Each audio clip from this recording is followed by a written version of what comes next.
Okay. देखिए पहला chapter है वैद्युत क्षेत्र तथा कूलाम का नियम।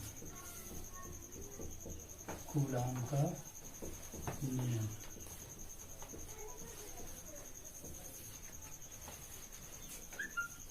इस चैप्टर में हम सबसे पहले चर्चा करते हैं आवेश की। आवेश क्या होता है? चूंकि वैद्युत क्षेत्र है और भौतिकी में तीन तरह के क्षेत्र होते हैं, वैद्युत क्षेत्र, गुरुत्वीय क्षेत्र और चुंबकीय क्षेत्र। गुरुत्वीय क्षेत्र में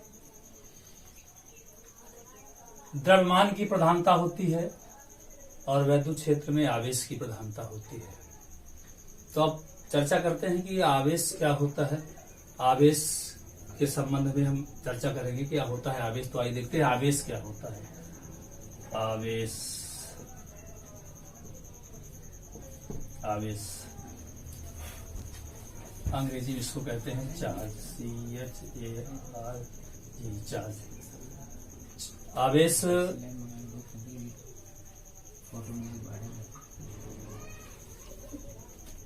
आवेश के संबंध में अनुभव किया जाता है, देखा होगा आपने, हम अनुभव करते हैं कि जब दो परावैद्युत पदार्थों को परस्पर आपस में रगड़ा जाता है तो उनमें एक विशेष प्रकार का गुण उत्पन्न हो जाता है और वो कागज के टुकड़ों को अपनी ओर आकर्षित करने लगते हैं। एज एग्जाम्पल जैसे हम लेते हैं, मैंने एक बात अभी बताई थी आपको, परावैद्युत पदार्थ। तो ये क्या होते हैं? परावैद्युत पदार्थ वे पदार्थ होते हैं जिनको रगड़ करके आवेशित किया जाता है, परावैद्युत पदार्थ कहलाते हैं। जैसे आपका अभ्रक हो गया, मोम हो गया, कागज हो गया, कांच हो गया। अब उदाहरण के तौर पर मैं बताने जा रहा था आपको कि जैसे कंघी को लेकर के आप अपने बालों में रगड़िए, कंघी को अपने बालों में रगड़िए तो क्या होता है, और उस कंघी को कागज के टुकड़ों के पास ले जाते हैं तो कागज के टुकड़े क्या हो जाते हैं, उसमें आकर्षित हो जाते हैं। या कांच की छड़ को हम रेशम के टुकड़े में रगड़ते हैं तो कांच की छड़ और रेशम का कपड़ा दोनों भी क्या हो जाते हैं, आवेशित हो जाते हैं। यानी एक तरह से कह सकते हैं इलेक्ट्रिफाइड हो जाते हैं, यानी वैद्युतमय हो जाते हैं। इन पदार्थों में आवेशन का गुण आ जाता है, अगर भी क्या कह सकते हैं कि आवेशित हो जाते हैं। तो आवेश क्या होता है, इसकी परिभाषा, आवेश पदार्थों का वह मौलिक गुण होता है जिसमें हमें वैद्युत क्षेत्र और चुंबकीय क्षेत्र दोनों का अनुभव होता है। अब इसके संबंध में कुछ बिंदु हैं, कुछ तथ्य हैं जो मैं आपको बताना चाहता हूं।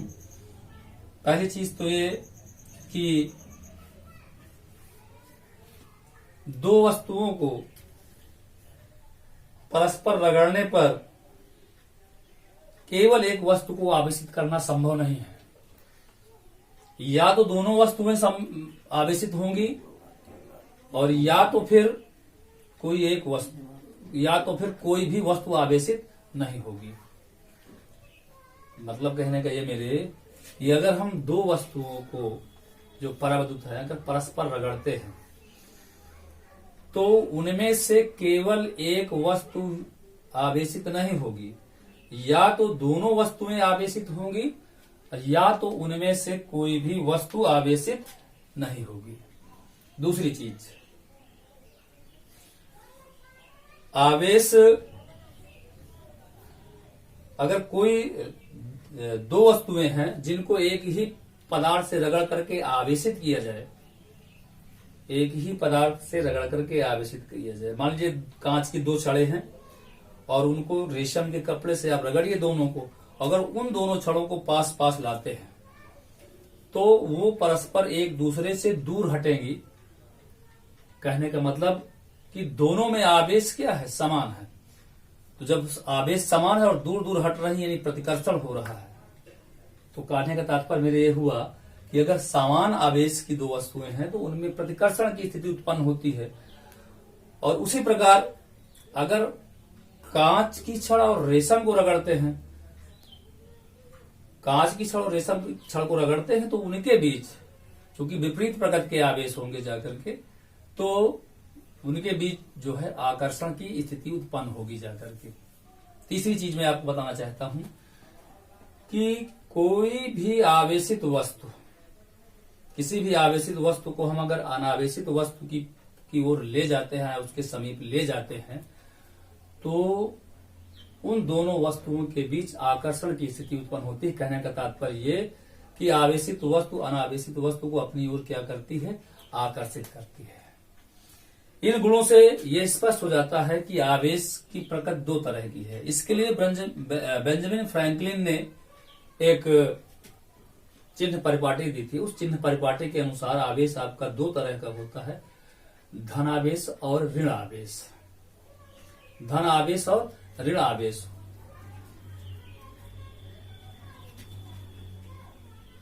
तब इसके बाद मैं आपको ये बताना चाहता हूं कि जो आवेश की आधुनिक परिभाषा है, ये तो आपको पता है कि ब्रह्मांड की प्रत्येक वस्तु या जो भी हम विजुअली देखते हैं, वो सारी वस्तुएं जो है परमाणु से मिलकर के बनी हुई है। अगर हम परमाणु का क्लासिफिकेशन करते हैं तो परमाणु हमारा जो है इलेक्ट्रॉनों, प्रोटॉनों और न्यूट्रॉनों के कॉम्बिनेशन से बना है। जो इसका नाभिक होता है परमाणु का, उसमें प्रोटॉन और न्यूट्रॉन पाए जाते हैं और इलेक्ट्रॉन नाभिक के चारों ओर परिक्रमण करते रहते हैं। प्रोटॉन धनावेशित कण है और न्यूट्रॉन ऋण आवेशित, न्यूट्रॉन उदासीन है, जबकि इलेक्ट्रॉन क्या होता है, ऋण आवेशित कण है। अब हम किसी वस्तु को धनावेशित कब कहेंगे और ऋण आवेशित कब कहेंगे? यदि किसी वस्तु से इलेक्ट्रॉन स्थानांतरित होकर के दूसरी वस्तु में चले जाते हैं, यदि किसी आवेशित वस्तु से इलेक्ट्रॉन स्थानांतरित होकर के दूसरी वस्तु में चले जाते हैं, तो पहले वाली वस्तु धनावेशित होगी और दूसरी वाली ऋण आवेशित होगी। कहने का तात्पर्य यदि इलेक्ट्रॉनों की अधिकता है तो वस्तु ऋण आवेशित और इलेक्ट्रॉनों की कमी है तो वस्तु धन आवेशित होगी जाएगी। मतलब ये जो किसी वस्तु का धनावेशित होना, ऋण आवेशित होना इलेक्ट्रॉनों की संख्या पर डिपेंड करता है।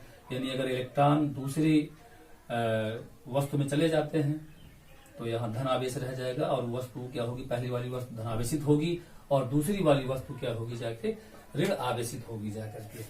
तो अगर हम इसकी आधुनिक परिभाषा देखें तो ये निकलता है जाकर के कि किसी चालक में इलेक्ट्रॉनों के मुक्त प्रवाह को, किसी चालक में इलेक्ट्रॉनों के मुक्त प्रवाह को क्या कहते हैं, आवेश कहते हैं।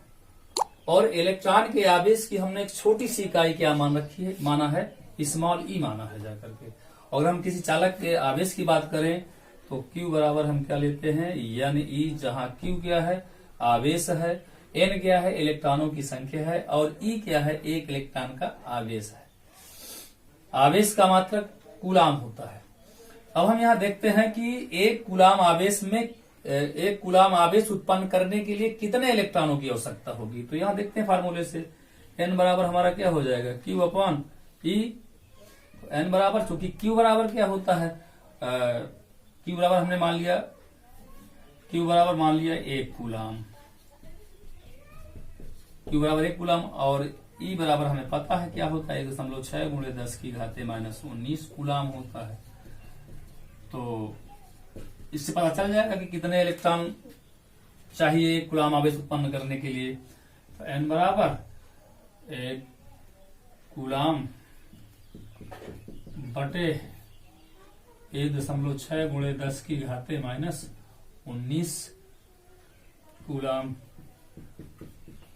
तो कितना आ जाएगा, ये लगभग आ जाता है जाके आपका 6.25 गुणे 10 की घाते -10 की घाते 18 इतने इलेक्ट्रॉन। यानी एक कूलाम आवेश उत्पन्न करने के लिए जो इलेक्ट्रॉनों की संख्या चाहिए वो कितनी चाहिए, जाके 6.25 गुणे 10 की घाते 18 इलेक्ट्रॉन चाहिए जाकर के।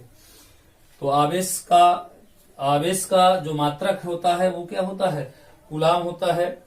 इसका जो सीजीएस पद्धति में है मात्रक वो होता है स्टेट यूनिट होता है, यानी सीजीएस पद्धति में इसका एक मात्रक होता है स्टेट यूनिट।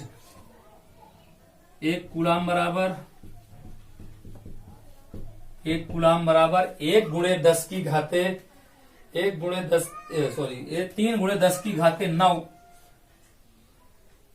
3 गुणे 10 की घाते 9 ESU, मतलब इलेक्ट्रिक स्टेट यूनिट। इसका ये सीजीएस पद्धति मात्रक है, छोटा मात्रक है। इसके अन्य मात्रक आपका फ्रैंकलिन भी होता है। आवेश का एक अन्य मात्रक फ्रैंकलिन भी होता है और कूलाम है, इसके साथ स्टेट यूनिट भी है। दूसरी चीज, आवेश किसी वस्तु की चाल का आवेश की गति पर कोई प्रभाव नहीं पड़ता। ठीक, हम एक चीज आपको बता दें कि कूलाम की परिभाषा आपको बताना चाहते हैं। कूलाम की परिभाषा चूंकि इस बार पेपर में पूछा गया था, जैसे हेनरी की परिभाषा, और यहाँ छोटी छोटी चीजों पर बच्चों का ध्यान नहीं जा पाता है। तो कूलाम की परिभाषा क्या होती है, देखिए एक फार्मूला होता है आपका Q बराबर I/T होता है। हाँ, या इसका विमीय सूत्र आपको पता है ना, क्या होता है, AT होता है। ये क्या है आपका एम्पियर हो गया, और ये क्या है आपका समय हो गया जाके। तो अगर हम I बराबर क्या मान लें, 1 एम्पियर मान लें, और T बराबर क्या मान लें, 1 सेकेंड मान लें, तो 1 कूलाम आवेश बराबर कितना हो जाएगा, 1 कूलाम बराबर क्या हो जाएगा, क्या होगा परिभाषा 1 कूलाम। किसी चालक में 1 एम्पियर की धारा 1 सेकंड तक प्रवाहित की जाए, यदि किसी चालक में 1 एम्पियर की धारा 1 सेकंड तक प्रवाहित की जाए तो उस चालक में प्रवाहित आवेश की मात्रा 1 कूलाम होगी। तो उस चालक में प्रवाहित आवेश की मात्रा 1 कूलाम होगी। समझे ना बात, फिर से सुन लीजिए परिभाषा को, चूंकि छोटी परिभाषाएं होती है, अब पूछ लेता है किसी चालक में 1 एम्पियर की धारा 1 सेकंड तक प्रवाहित की जाए तो उस चालक में प्रवाहित आवेश की मात्रा 1 कूलाम होगी। अब चर्चा करते हैं हम। ये भी बता दूं कि अगर सजातीय आवेश हैं तो उनके बीच प्रतिकर्षण बल लगेगा, अगर विजातीय आवेश हैं तो उनके बीच जो है आकर्षण बल की स्थिति उत्पन्न होगी जाकर के। अब हम आगे बढ़ाते हुए कूलाम के नियम, कूलाम का नियम, कूलाम के नियम पर चर्चा करते हैं। तो देखिए कूलाम का नियम क्या होता है, ये आपका कूलाम का नियम है, क्या होता है। मैंने बताया था कि पिछली कक्षा 11 में आपने पढ़ा था गुरुत्वाकर्षण वाला चैप्टर पढ़ा था, उसमें न्यूटन का गुरुत्वाकर्षण नियम था। उस नियम के अनुसार क्या था, किन्हीं ब्रह्मांड में स्थित किन्हीं 2 पिंडों के बीच लगने वाला आकर्षण या प्रतिकर्षण बल उन पिंडों के द्रव्यमानों के गुणनफल के अनुक्रमानुपाती तथा उनके बीच की दूरी के वर्ग के व्युत्क्रमानुपाती होता है। ये तो न्यूटन का नियम था। अब क्योंकि यहाँ पर हम कूलाम के नियम की बात करते हैं, थोड़ा सा अंतर है और लगभग एक जैसा ही मिलेगा, क्योंकि क्षेत्र अलग अलग हैं। ये गुरुत्वीय क्षेत्र था, ये वैद्युत क्षेत्र है। तो वैद्युत क्षेत्र की स्थिति में क्या होता है, आवेश की प्रधानता होती है, जो चार्ज होता है उसकी मुख्य भूमिका होती है। तो कूलाम ने क्या बताया, कूलाम ने अपने नियम में बताया कि किन्हीं 2 आवेशों के बीच, अब यहां पर उसने ये इन्हें बताया कि आवेश क्या है, पॉजिटिव है या नेगेटिव है, नेगेटिव है या पॉजिटिव है। उन्होंने इस चीज का वर्णन नहीं किया, बड़ी चतुराई के साथ उन्होंने कह दिया कि कूलाम के नियम के अनुसार किन्हीं 2 आवेशों के बीच, नो नेचर, कोई प्रकट नहीं बताया उन्होंने, किन्हीं 2 आवेशों के बीच लगने वाला आकर्षण और प्रतिकर्षण, सारी परिभाषा का सारी ही पढ़ दिया, आकर्षण और प्रतिकर्षण। तो आपको ये पता है कि आकर्षण की स्थिति कब उत्पन्न होती है, जब विपरीत प्रकृति के आवेश होंगे तो आकर्षण बल लगेगा जाके, और जब एक ही प्रकृति के आवेश होंगे यानी सजातीय होंगे जाकर के तो प्रतिकर्षण की स्थिति उत्पन्न होगी जाके। तो कूलाम ने क्या बताया कि किन्हीं 2 आवेशों के बीच लगने वाला आकर्षण या प्रतिकर्षण बल उन आवेशों के गुणनफल के उन आवेशों के परिमाणों के गुणनफल के अनुक्रमानुपाती तथा उनकी बीच की दूरी के वर्ग के क्या होता है, व्युत्क्रमानुपाती होता है कूलाम के नियम के अनुसार। देखिए यहां पर मान लेते हैं हम ये दो चार्जेज हैं जो बिंदु ए और बी पर, एक Q1 चार्ज है और Q2 चार्ज है, दो बिंदु ए और बी पर स्थित है। उनके बीच के जो डिस्टेंस है, दूरी है, वो क्या है, r है। तो इनके बीच लगने वाला आकर्षण या प्रतिकर्षण कोई भी प्रकृति हो सकती है। और ये आवेश मैंने पहले बता दिया परिभाषा में कूलाम ने कि किन्हीं दो आवेशों के बीच इनकी प्रकृति यहाँ पर स्पष्ट नहीं है। तो लगने वाला जो आकर्षण बल मान लेते हैं वो क्या है, F है। लगने वाला आकर्षण या प्रतिकर्षण बल F उनके आवेशों के परिमाणों के गुणनफल के अनुक्रमानुपाती होता है। तो कूलाम के नियम के अनुसार, कूलाम के नियम के अनुसार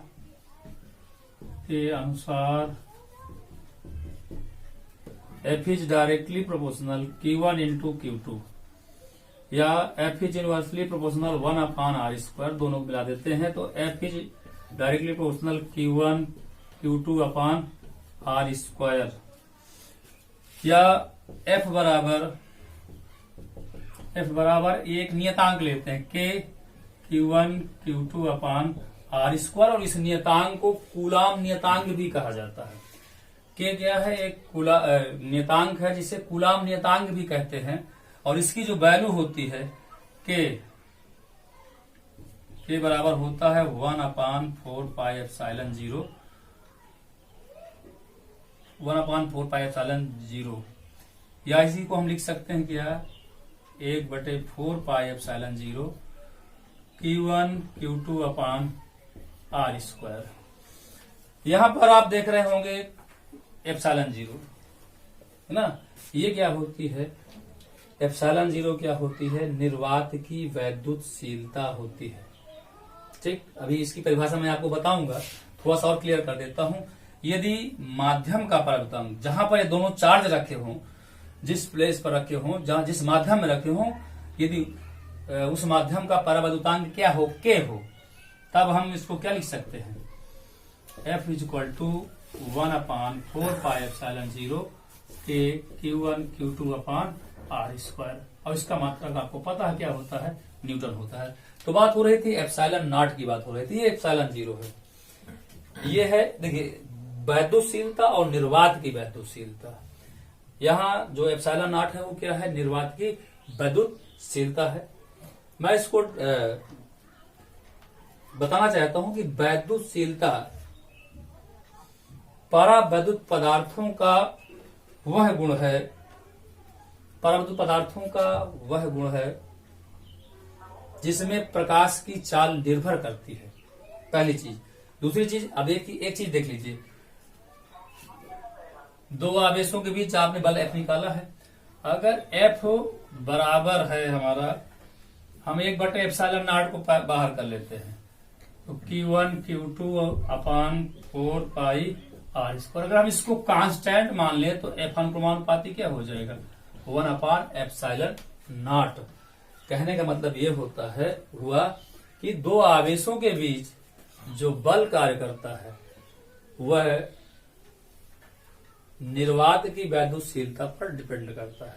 या कहने का मतलब मेरे ये हुआ कि निर्वात की वैद्युतशीलता परावैद्युत पदार्थों का वह गुण है जिस पर दो आवेशों के बीच लगने वाला बल निर्भर करता है। ये आपका है निर्वात की वैद्युतशीलता ε0। बस।